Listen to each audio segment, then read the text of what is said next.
آپ صلی اللہ علیہ وسلم نے رمضان کا پہلا عشرہ اعتکاف کیا، پھر دوسرا عشرہ بھی اعتکاف کیا، پھر سر مبارک خیمے سے باہر نکالا اور کہا کہ میں نے پہلا عشرہ اعتکاف کیا تھا شب قدر کی تلاش میں، لیکن مجھے نہیں ملی، دوسرے میں بھی نہیں ملی۔ پھر ایک فرشتے نے آ کے مجھے خبر دی کہ اس کو آپ آخری عشرے میں تلاش کریں، اگر تم میں سے کوئی اعتکاف میرے ساتھ کرنا چاہتا ہے تو کر لے۔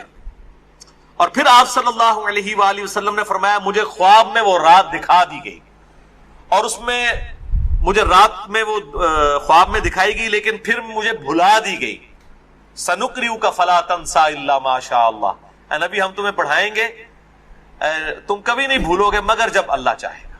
بھلا دی گئی، اور اس کیوں بھلائی گئی وہ آگے بخاری کی حدیث بھی آ جائے گی۔ پھر بھلا دی گئی۔ بہرحال مجھے ایک بات یاد ہے کہ اس رات صبح کے وقت جب میں فجر کی نماز پڑھ رہا ہوں گا تو میرے ماتھے پر کیچڑ کا نشان ہوگا، یہ آپ کو خواب میں دکھایا گیا۔ اور اسی حدیث میں الفاظ ہیں کہ 21ویں رات جب آئی، یعنی 20ویں اور 21ویں روزے کی درمیانی رات، اس میں جب آپ نے 21ویں روزے کی جب فجر پڑھی تو اس رات کافی بارش ہوئی، مسجد نبوی کی چھت ٹپکنے لگی، اور ظاہر ہے کہ قالین وغیرہ تو نہیں ہوتے تھے، مٹی پہ ہی نماز پڑھی جاتی تھی، یہی افضل ہے، لہٰذا اہل تشیع کا پارشلی مقدمہ اس حوالے سے مضبوط ہے کہ مٹی پہ ہی سجدہ ہونا چاہیے۔ تو بہرحال آپ صلی اللہ علیہ وآلہ وسلم کے ماتھے پر مٹی کا نشان پڑ گیا۔ صحابہ کہتے ہیں جب نماز کے بعد آپ صلی اللہ علیہ وسلم جب رخ انور صحابہ کی طرف کرتے تھے تو انہوں نے دیکھا کہ آپ صلی اللہ علیہ وآلہ وسلم کے ماتھے پر مٹی کا نشان ہے، تو صحابہ کو پتہ چلا اچھا آج شب قدر تھی۔ اچھا اب آپ دیکھیں کہ یہ نہیں ہے کہ کوئی شے نظر آ جاتی ہے، ورنہ صحابہ کو بھی نظر آئی، آپ صلی اللہ علیہ وسلم کو بھی کوئی چیز نظر نہیں آئی۔ اور یہاں اتنا مشہور کیا، کہتے ہیں جی سمندر کا پانی میٹھا ہو جاتا ہے، بھائی کوڑ مارنے چھڑ دو، ہوں ماڈرن دور جے کسی گورے نے سن لی نا گل، وہ جناب بہ جائے گا رمضان دا پورا مہینے روزانہ دا ایک ٹیسٹ لے گا اور کہے گا دسو کس داڑے جناب شاید میٹھا ہوتا ہے سمندر دا پانی۔ جس سارے درخت سجدے میں گر پڑتے ہیں، بھائی ہم سی سی ٹی وی کیمرے لگا لیتے ہیں، پتہ لگ جائے گا کس وقت گرتے ہیں۔ یہ سب جھوٹ ہے، کسی روایت کے اندر موجود نہیں ہے، بس صرف آپ نے قیام کرنا ہے رات کا، کوئی ایک رات اس میں ہوگی۔ اسی لیے دیکھیں یہ فکس بھی نہیں کر کے بتائی گئی کہ فلاں ہے، کہا گیا 5 ہیں، 21ویں 23ویں 27ویں 25ویں 27ویں اور 29ویں۔ چوتھی حدیث صحیح مسلم سے عبداللہ بن انیس کی، مشکات میں 2087، اس میں بھی یہ پورا واقعہ ہے، لیکن اس میں الفاظ یہ ہیں، اب دوسرے صحابی کہتے ہیں کہ وہ 23ویں شب تھی، ابو سعید خدری کہہ رہے ہیں وہ 21ویں تھی کیچڑ والی، اور عبداللہ ابن انیس کہہ رہے ہیں وہ 23ویں تھی، لیکن یہ یہی دو اختلاف آ گئے۔ تو وہ 21ویں بھی ہو سکتی ہے، 23ویں بھی، 25ویں بھی، 27ویں بھی، اور اس کی حکمت کیا ہے بدلنے کی میں بعد میں بتاتا ہوں۔ تو یہ شب قدر کے حوالے سے ایک دعا بھی بڑی مشہور ہے، اللہم انک عفو تحب العفو فاعف عنی۔ یہ روایت مشکات میں بھی موجود ہے 2091، اور جامع ترمذی اور سنن ابن ماجہ میں موجود ہے، لیکن یہ روایت منقطع ہے۔ وہ تابعی جو ہے عبداللہ بن بریدہ، اس کا سماع اما عائشہ سے ثابت نہیں ہے، شیخ البانی سے حسن درجے تک پہنچاتے ہیں۔ بہرحال دعا کے بارے میں میرا موقف یہ ہے، چاہے کوئی ضعیف روایت بھی ہو، اگر کوئی دعا کے طور پہ اسے کر لے تو میں اس کے اوپر کوئی فتوی والا معاملہ نہیں کرتا۔ امام دارقطنی نے بھی یہ بات لکھی ہے کہ یہ منقطع روایت ہے، اللہم انک عفو تحب العفو فاعف عنی۔ 5ویں حدیث صحیح مسلم سے ہے، مشکات میں ہے 2088۔ سیدنا ابی ابن کعب کو کسی نے بتایا کہ عبداللہ ابن مسعود کہتے ہیں رضی اللہ تعالیٰ عنہ کہ جو شخص روزانہ آخری پہر جاگے گا تہجد کے وقت تو وہ شب قدر پا لے گا۔ اب یہ دیکھیں کہ روزانہ جو جاگے گا ظاہر وہ پا ہی لے گا۔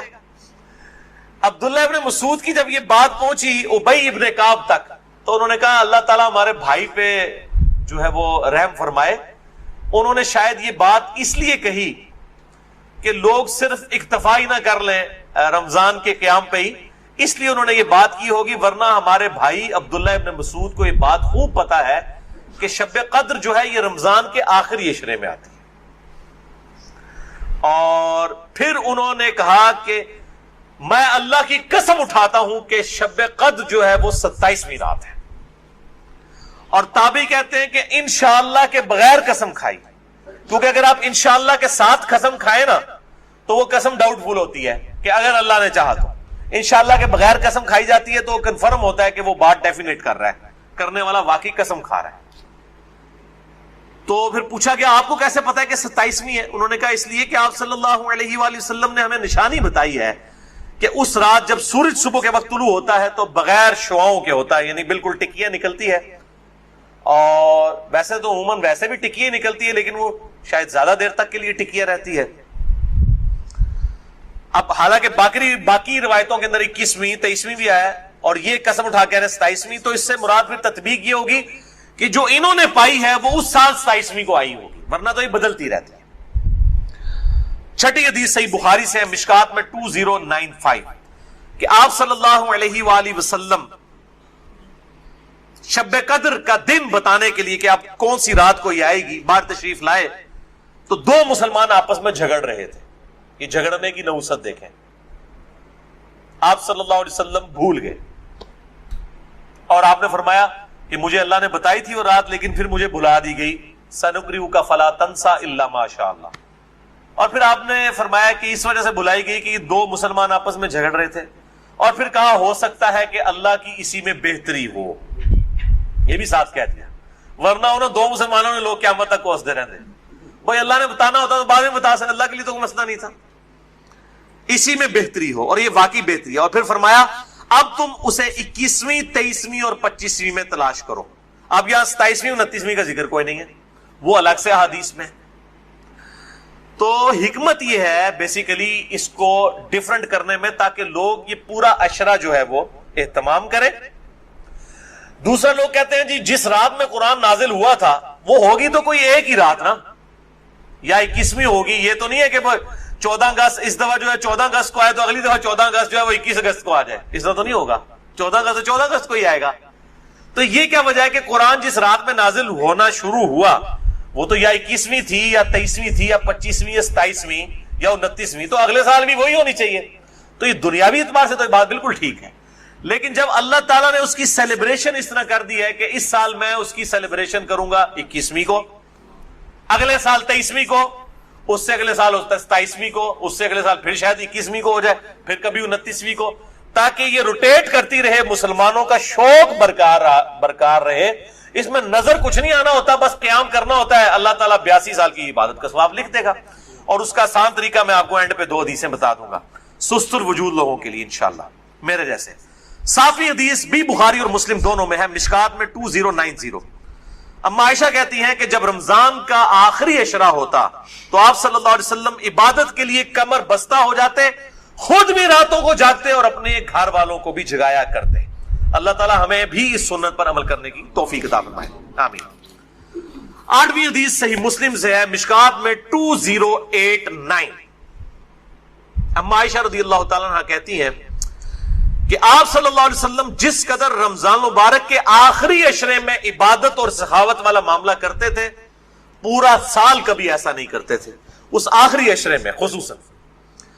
9ویں حدیث تو ہے ہی بالخصوص پرٹیکولرلی اعتکاف کے حوالے سے, اور اعتکاف بھی بیسیکلی شب قدر کی تلاش کے لیے ہوتا ہے. کم از کم 10 دن مسجد میں ٹکا تو رہے گا نا, چلو ستے ہی لب گئی مسجد ہی تو مل جائے گی نا انہوں شب قدر, اور کوئی نہیں تو لوگ فجر اور عشاء کی نماز ہی جماعت سے پڑھا دیں گے.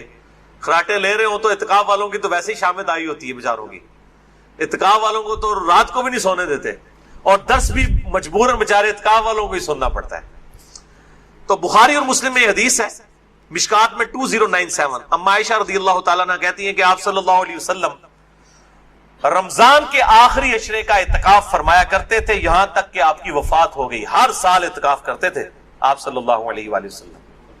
یہ سنت موقدہ کفایہ ہے, چند لوگ کر لیں تو باقیوں کی طرف سے ادا ہو جائے گی. اور پھر آپ صلی اللہ علیہ وسلم کی وفات کے بعد آپ کی بیویاں بھی مسجد نبوی میں اعتکاف کیا کرتی تھی. لیکن اسی کانٹیکسٹ میں بخاری مسلم میں حدیث ہے, ایک دفعہ آپ صلی اللہ علیہ وآلہ وسلم نے جو ہے وہ مسجد نبوی میں اعتکاف کے لیے خیمہ لگایا. کسی ایک بیوی نے آ کے خیمہ لگایا, پھر دوسری نے بھی وہ سوکن والا سلسلہ کرتے کرتے کئی خیمے لگے. آپ نے ساروں کے کھڑوا کے اپنا بھی کھڑوا دیا. اس سال آپ نے اعتکاف ہی نہیں کیا. پھر آپ نے اگلے سال صحیح بخاری میں آتا ہے 20 دن کا اعتکاف کیا, اور وہ آپ کا آخری سال تھا. تو آپ نے اعتکاف ہی نہیں کیا کہ یہ یعنی اللہ کی رضا کی خاطر اعتکاف کیا جائے، نہ کہ میری وجہ سے کہ میرے ساتھ ایک بیوی اعتکاف بیٹھی ہے پھر دوسری بھی سب کے خیمے. اس سے یہ بات چلی کہ مسجد نبوی میں اعتکاف عورتیں کیا کرتی تھی اور مسجد میں اعتکاف آج بھی مسجد نبوی میں اور بیت اللہ شریف میں اعتکاف ہوتا ہے. بہرحال اس حوالے سے میرا موقف تھوڑا اب لینیٹ ہو چکا ہے.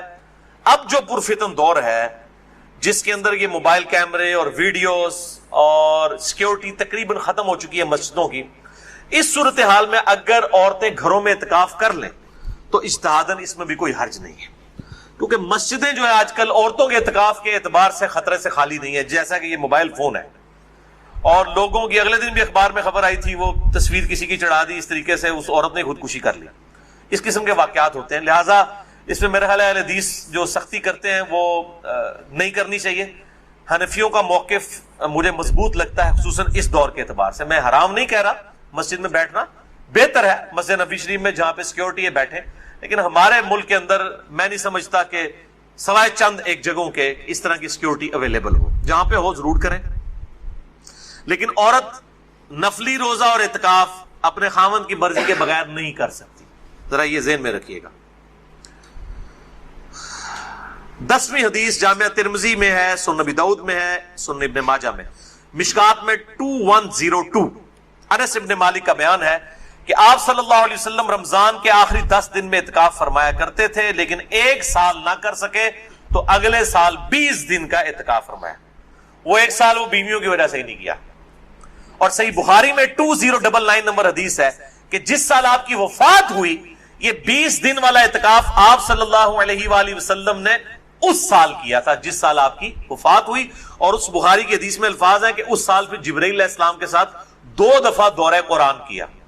اور بخاری مسلم میں آتا ہے نا جو سیدہ فاطمہ کے کان میں ایک بات کہی تھی کہ اس سال میرے ساتھ 2 دفعہ دورہ کیا جبرائیل نے، مجھے لگتا ہے کہ میری موت کا وقت قریب آ چکا ہے. تو وہ رو پڑی اور پھر ایک اور بات کہی کہ تم جنتی عورتوں کی سردار ہو، تو وہ مسکرا پڑی. تو آپ صلی اللہ علیہ وآلہ وسلم کے ساتھ اس آخری اعتکاف میں 2 دفعہ دورہ قرآن حضرت جبرائیل نے کیا. الحمدللہ.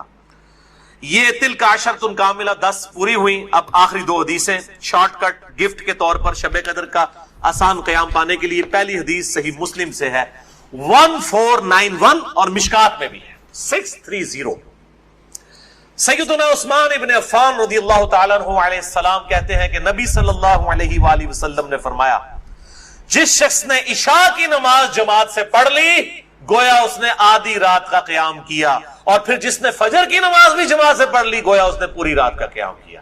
اللہ اکبر کبیرہ والحمدللہ کثیرہ وسبحان اللہ بکرۃ واصیلہ. اور یار ایتے کر سکتے ہیں نا کہ رمضان کے آخری عشرے میں پورے عشرے کر لو تو جفت آگ دا بھی رولا بن جاتا ہے چاند دی وجہ نال. پورا رمضان ہی اہتمام کریں، پورا سال ہی اہتمام کریں، فجر اور عشاء جماعت کے ساتھ، اور کوئی رکعت فوت نہ ہو. اگر ایک رکعت بھی فوت ہوگی تو وہ پاکستانی انڈیا بنگلہ دیش والی جماعت ہے. اللہ کے حضور وہ جماعت نہیں لکھی جاتی. جماعت اسی صورت میں ہے کہ آپ کی 4 کی 4 رکعتیں امام کے ساتھ ہو، سلام امام کے ساتھ آپ پھیریں گے. تو یعنی امام کے رکوع میں جانے سے پہلے آپ قیام کی حالت میں اس کے ساتھ مل جائیں، سورہ فاتحہ پڑھ کے، تو آپ کو وہ 4 رکعتیں ملیں گی اور فجر کی 2 رکعتیں اس صورت میں. تو عشاء کی نماز آدھا قیام اور فجر کی بھی، اور رمضان میں تو ویسے ہی اٹھنا ہوتا ہے، بڑا آسان ہے الحمدللہ. دوسری حدیث جامعہ ترمذی میں ہے 806، سنن ابن ماجہ میں 1327، ترمذی میں 806. یہ واحد حدیث ہے آج کے پورے لیکچر میں جو مشکات میں موجود نہیں ہے. میں نے ترمذی اور ابن ماجہ کا نمبر بتا دیا. ابو ذر غفاری رضی اللہ تعالیٰ عنہ کہتے ہیں کہ نبی صلی اللہ علیہ وسلم نے فرمایا جو شخص امام کے ساتھ قیام اللیل کر لے رمضان میں یہاں تک کہ امام سلام پھیر کر فارغ ہو جائے، یعنی تراویح پڑھانے کے بعد، تو اسے پوری رات کے قیام کا ثواب ملے گا. اگر کوئی اکیلا تراویح پڑھتا ہے اس کے لیے فضیلت نہیں ہے. یہ جو امام کے ساتھ تراویح پڑھ لینا عشاء کے ساتھ ہی، اس کو پوری رات کے قیام کا ثواب ملے گا. اچھا، یہ جماعت کی جہاں پہ باتیں ہو رہی ہیں یہاں پہ عورتوں کو استثناء حاصل ہے. عورتوں کے لیے واجب نہیں ہے کہ مسجد میں جائیں، چلی جائیں، اگر کر سکتی ہیں تمام ضرور کریں. ان کو گھر میں بھی اللہ تعالیٰ انشاءاللہ تعالیٰ اس حوالے سے ثواب عطا فرما دے گا. حضور عورتیں پوچھ رہتی ہیں جی ہم کہاں سے یہ جماعت، ہم یہ آسان طریقہ، تو عورتوں کے لیے پھر اس حوالے سے آسانی ہوگی انشاءاللہ تعالیٰ. تو قیام اللیل اور تراویح کے حوالے سے مسئلہ نمبر میرا 20 ہے، وطر کے حوالے سے مسئلہ نمبر 130 ہے، اور آج انشاءاللہ یہ نیو 44 شب قدر شب برات کے حوالے سے ریکارڈڈ ہو گیا اللہ کے فضل سے۔ رمضان کا آلریڈی 53 ہے، لیکن میں انشاءاللہ اگلے 2 ہفتوں میں اسے 2 نشستوں میں ریوائز کر کے ریکارڈ کروا رہا ہوں انشاءاللہ ڈیٹیل کے ساتھ، 53A اور 53B مسئلہ کے عنوان سے انشاءاللہ تعالی۔ اور ان طاق راتوں میں صلاۃ التسبیح کا بھی اہتمام کریں۔ ڈیٹیل کے لیے مسئلہ نمبر ہے 91 میرا صلاۃ التسبیح کے اوپر، اب وہ آپ ضرور دیکھیں، کیونکہ صلاۃ التسبیح بہت بڑی عبادت ہے، تو قیام کرنا ہی ہے۔ اعتکاف والے لوگ ویسے ہی گپے مارتے رہیں اور جناب وہ فیس بک پہ بیٹھے رہیں، اس سے بہتر ہے کہ کم از کم ہر طاق رات میں صلاۃ التسبیح کا اہتمام کریں، جماعت کے ساتھ نہیں، انڈیویجول لیول کے اوپر۔ نفلی نماز جو ہے وہ جماعت کے ساتھ، اگر بغیر دعوت کے کبھی کبھار ہو جائے وہ الگ بات ہے، وہ ثابت ہے، بخاری مسلم سے ثابت ہے۔ لیکن یہ جس طریقے سے اشتہار بازی کی ہوتی ہے کہ فلاں مسجد میں صلاۃ التسبیح کی جماعت اتنے بجے ادا کی جائے گی، یہ چیز ٹھیک نہیں ہے۔ اگر بغیر اعلانیہ ہو، اعتکاف والے بیٹھے ہیں، اچانک ایک بندہ آگے ہوتا ہے، پیچھے لوگ نیت کر لیتے ہیں، اس کا جواز بخاری مسلم سے موجود ہے۔ میں نے اس کے اوپر جو ہے وہ اپنی جو کوسچن آنسر سیشن تھے، مسئلہ نمبر 110 ABCDEFGH، اس کے اندر میں نے یہ بیان بھی کیا ہے الحمدللہ۔ اللہ تعالیٰ سے دعا ہے جو حق بات میں نے کہی اللہ تعالیٰ ہمارے دلوں میں راسخ فرمائے، اگر جذبات میں میرے منہ سے کوئی غلط بات نکل گئی تو اللہ تعالیٰ ہمارے دلوں سے معاف کر دے، ہمیں کتاب و سنت کی تعلیمات پر عمل کر کے دوسرے بھائیوں تک پہنچانے کی توفیق عطا فرمائے۔ وہ جو روایت ہے وہ جعلی ہے کہ جی وہ پہلا عشرہ جو ہے وہ رحمت کا ہے، دوسرا جو ہے وہ مغفرت کا ہے، تیسرا دوزخ سے رہائی کا ہے۔ یہ تو ہر رات رہائی ہو رہی ہے، میں اس حدیث کو بھی بتا دوں گا بعد میں شعب الایمان کے حوالے سے۔ چوتھی حدیث بھی بخاری اور مسلم دونوں میں ہے، مشکات میں 1958۔ آپ صلی اللہ علیہ وآلہ وسلم نے فرمایا جو شخص ایمان اور احتساب کے ساتھ، اکاؤنٹیبلٹی کے ساتھ، احتساب کو آپ اگر اردو میں ٹرانسلیٹ کریں گے تو 3 چیزوں کا مجموعہ ہے، نمبر 1 اخلاص، نمبر 2 ثواب کی نیت، اور نمبر 3 اصلاح نفس، یعنی نفس کی اصلاح بھی جو ہے مطلوب۔ رمضان کے روزے رکھے اللہ تعالیٰ اس کے پچھلے سارے گناہوں کو معاف فرما دے گا۔ اور پھر ساتھ ہی الفاظ ہے جس نے ایمان اور احتساب کے ساتھ رمضان کی راتوں کا قیام کیا اس کے بھی پرانے سارے گناہ معاف، اور پھر ساتھ ہی فرمایا جس نے شب قدر کا قیام کیا ایمان اور احتساب کے ساتھ اس کے بھی پچھلے سارے گناہ معاف۔ لیکن اس سے مراد چھوٹے گناہ ہیں، بڑے گناہ نیک اعمال سے معاف نہیں ہوتے، وہ صرف توبہ کرنے سے معاف ہوتے ہیں اور گناہ چھوڑنے سے۔ اس کے سپورٹ میں حدیث ہے صحیح مسلم کی، مشکات میں ہے، اس کا نمبر 564۔ آپ صلی اللہ علیہ وآلہ وسلم نے فرمایا اگر بڑے بڑے گناہوں سے بچا جائے تو 5 نمازیں، ایک نماز سے دوسری نماز تک، ایک جمعے سے دوسرا جمعہ اور ایک رمضان سے دوسرا رمضان درمیان کے گناہوں کا کفارہ ہے، اگر بڑے گناہوں سے بچا جائے۔ تو نماز چھوڑنا تو خود بڑا گناہ ہے، یہ نہیں ہے کہ ایک جمعہ پڑھ لیا پھر اگلا جمعہ پڑھا پچھلے ساری معاف، نہیں، کبیرہ گناہوں سے بچا جائے۔ صحیح مسلم میں حدیث ہے، مشکات میں 569 اس کا نمبر ہے کہ بندے کے کفر اور اسلام کے درمیان فرق نماز، تو نماز چھوڑنے سے تو بڑا کوئی گناہ نہیں، تو ایک نماز سے دوسرا نماز کے درمیان گناہوں کا کفارہ بھی تب بنے گا جب دوسری نماز پڑھی جائے۔ 5ویں حدیث بھی بخاری اور مسلم کی متفقن علیہ حدیث ہے، مشکات میں 1959۔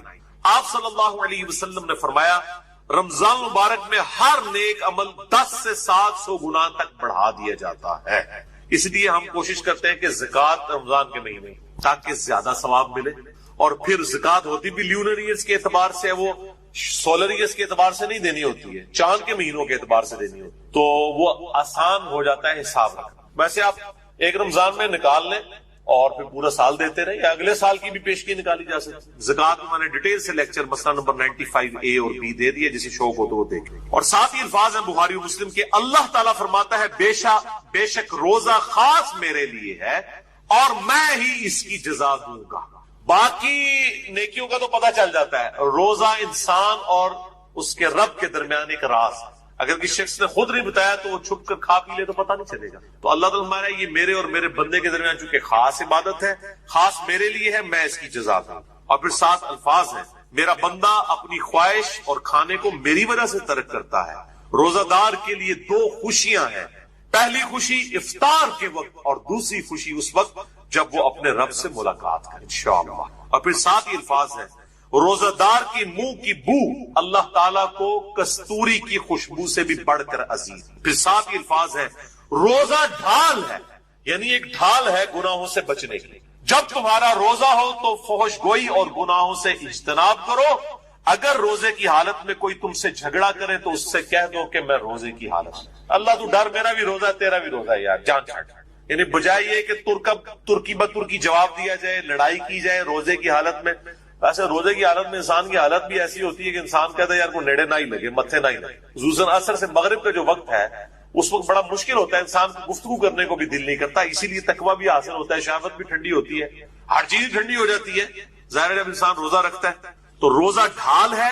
جب تمہارا روزہ ہو تو فحش گوئی مت کرو، گناہوں سے بچو، اور جب کوئی جھگڑا کرنے لگے اس سے کہہ دو کہ میرا روزہ ہے. چھٹی حدیث سنن نسائی اور مسند احمد میں ہے، مشکات میں 1962. آپ صلی اللہ علیہ وآلہ وسلم نے فرمایا تمہارے پاس رمضان مبارک کا مہینہ آیا ہے، اللہ نے اس کے روزے تم پر فرض کیے. اس میں آسمان کے دروازے یعنی جنت کے دروازے کھول دیے جاتے ہیں، جہنم کے دروازے بند کر دیے. جنت کے 8 دروازے ہیں اور دوزخ کے 7، اور سرکش شیاطین جکڑ دیے جاتے ہیں. اس ماہ میں ایک رات ایسی ہے جو 1000 مہینوں سے افضل ہے، جو ہم پچھلی دفعہ مسئلہ نمبر نیو 44 میں ڈسکس کر چکے. جو شخص اس کی خیر اور بھلائی سے محروم ہو گیا واقعی ہر بھلائی سے محروم ہو گیا. اور میں نے شب قدر کو پانے کا آسان طریقہ بتایا تھا، وہ جسے شوق ہو تو وہ لیکچر. اچھا، اسی کانٹیکسٹ میں ایک مشہور حدیث ہے جو اکثر ڈاکٹر اسرار صاحب بھی بیان کرتے تھے، لیکن وہ سخت ضعیف روایت ہے. اس میں کافی الفاظ تو باقی احادیث بخاری مسلم میں اور اس میں بھی موجود ہیں، لیکن کچھ الفاظ جو ہے اس کے ضعیف ہیں. وہ شعب الایمان امام بیہقی کی کتاب سے ہے اور مشکات میں 1965 نمبر ہے کہ آپ صلی اللہ علیہ وسلم نے شعبان کی آخری رات میں صحابہ سے خطاب کیا کہ اب رمضان کا مہینہ شروع ہونے والا ہے اور یہ برکتیں ہیں. وہ ساری وہی ہیں جو ہم ڈسکس کر چکے. اس کے اینڈ پہ آتا ہے کہ اس کا پہلا عشرہ، پہلے 10 دن رحمت کے ہیں، دوسرے 10 دن جو ہے وہ مغفرت کے ہیں، اور تیسرے 10 دن جو ہے وہ دوزخ سے چھٹکارے کے ہیں. اور پھر لوگوں نے اس کے اوپر خود سے وہ دعائیں بھی ڈیوائز کر لی. بالکل جعلی روایت ہے یہ. اور اس کے ایک طریق کے اندر علی بن زید مشہور ضعیف راوی ہے، اور دوسرے طریق میں سلیمان راوی جو ہے وہ منکر الحدیث ہے. منکر الحدیث وہ راوی ہے جس کی حدیثیں ترک کر دی جائے، اس شدید ترین جرح ہو. اسی طریقے سے یہ اکثر رمضان سے پہلے بھی وہ یہ میسج چل رہا ہوتا ہے کہ جس نے رمضان کے چاند دیکھنے کی خوشخبری، تو یہ وہ سب جعلی جھوٹی روایتیں ہیں. اور اس طرح کی روایتیں بالکل آگے بیان نہ کیا کریں، ان کی کوئی اصلیت. اللہ سے ڈر جائے. مسئلہ نمبر 36 ہے میرا، ضعیف الاسناد اور من گھڑت احادیث کے فتنے کا تحقیقی جائزہ. 7ویں حدیث بھی بخاری اور مسلم دونوں میں. آپ دیکھ لیں اکثر حدیثیں بخاری اور مسلم سے. مشکات میں 1957 اس میں الفاظ ہے کہ جنت کے 8 دروازے ہیں، ان میں سے ایک دروازے کا نام ہے الریان، جو خاص ان لوگوں کے لیے ہے جو روزہ دار ہیں. ان کو اس دروازے سے آواز دی جائے گی کہ جو دنیا میں روزہ رکھا کرتے تھے. الریان دروازے سے ندا کی جائے گی اور ان کو جنت میں اس دروازے سے داخل کیا. اس کے علاوہ ذاکرین کے لیے ہے اور قتال کرنے والوں کے لیے مختلف نیکیوں کے لیے دروازے آئے ہیں. بھائیو، اس بات پر اجماع ہے کہ ہر صاحب نصاب عاقل اور بالغ پر اس کا جو بچت والا مال ہے، جس سال گزر جائے امر نیونر ہے تو سال میں ایک دفعہ زکات دیں فرض ہے. پوری امت کا یہ ہوگا جتنے اہل سنت کے آفشوری مال کی، اور اس سب کا اس کی یہ زکات ہے ہر مسلمان میں نصاب ہو میں ایک دفعہ جب وہ تھریش ہولڈ پوائنٹ کو کراس کر نصاب کے. اس حوالے سے اگر کوئی شخص یہ زکات دے دے گا تو پھر کم مال کا جوڑنا، اس خزانہ جمع کرنا، اگر وہ ریگولر. ادروائز آپ نے توبہ کی آیت نمبر 35 کہ یہ مال جو سونا اور چاندی یہ گرم کر کے لوگوں کے ماتھوں پر داغے جائیں گے کہ پہلو زکات نہیں. پچھلی دفعہ میں نے ڈیٹیل سے اس حوالے سے ایک موقوفاً صحیح حدیث بھی ہے جامع سیدنا ابن عمر اللہ تعالی، جو مال کس کو حاصل ہوا اور اس کے پاس 1 سال تک پڑا رہا، زکات دے فرض. امام ترمذی رحمۃ اللہ علیہ نے پھر اس کے ساتھ اہل علم کے کامنٹس بھی کہ اگر سال گزر گیا، سال گزرنے سے جسٹ تھوڑی دیر پہلے اگر اس صاحب نصاب کے مال میں کوئی اور مال ایڈ ہو گیا تو کیا صرف سال گزرنے والے مال پر زکات دے گا یا پورے مال پر؟ انہوں نے کہا کہ اکثر اہل اتفاق ہے کہ پورے ہی مال پر، کیونکہ صاحب نصاب وہ پہلے ہی اگر وہ 12 مہینے چاند کے اعتبار سے پہلے 10ویں مہینے اسے اور رقم مل گئی، اندر ایڈ ہو گئی پوری کی وہ. اب رہا یہ مسئلہ کہ رمضان مبارک میں زکات دینی چاہیے یا رمضان کے علاوہ بھی دے. اس میں رمضان کی کوئی قید نہیں، رمضان کے علاوہ بھی آپ سکتے ہیں جب بھی آپ کا پورا ہوگا. لیکن یہ بات کہ صحیح بخاری اور مسلم حدیث ہے، بخاری میں 1904 2707 کہ امام کائنات صلی اللہ علیہ وسلم فرمایا